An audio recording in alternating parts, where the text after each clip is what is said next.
Fresno State softball is gearing up once again after having a fantastic season last year. Andrew Worth has the story. The Bulldogs softball team is back to work this fall after a season that saw them at their best more often than their worst. Going 40-16 last year, the Dogs claimed the Mountain West Championship before falling in the NCAA tournament.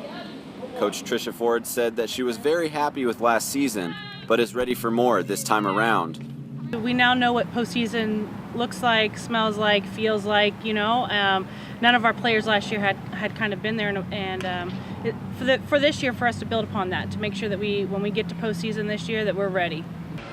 This task will not prove easy for the Bulldogs after graduating a few key players last spring. But with great loss comes great opportunity, and no player knows that feeling better than star pitcher Jill Compton. Usually I just go with the flow kind of and lead by example, but I've learned that I need to be more vocal out here and tell the girls how it's supposed to be done, and hopefully that they can do that as the program progresses. This year's team will feature a large mix of experience and youth. The team will be led by 8 seniors and 4 juniors, with 11 underclassmen following right behind. Senior Hannah Harris said that the team's leadership has done pretty well, paving the way for their new teammates. The upperclassmen have taken it upon themselves to be very good leaders, and so they're just following what we do and hopefully leading them in the right foot tracks.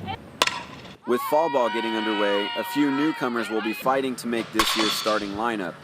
Claire Stucker graduated from Bullard High in 2014 and played last year at Mississippi State before transferring. Stucker said she is excited to be home and playing for Fresno State. I actually grew up going into the stands and watching all the games when Margie Wright was the coach. And last year I didn't play here, but coming back, it's meant the world to me. Just in here brushing up on my fundamentals, but you can catch the Dogs later today at 7 p.m. here at Margie Wright Diamond. Andrew Worth, Fresno State Focus.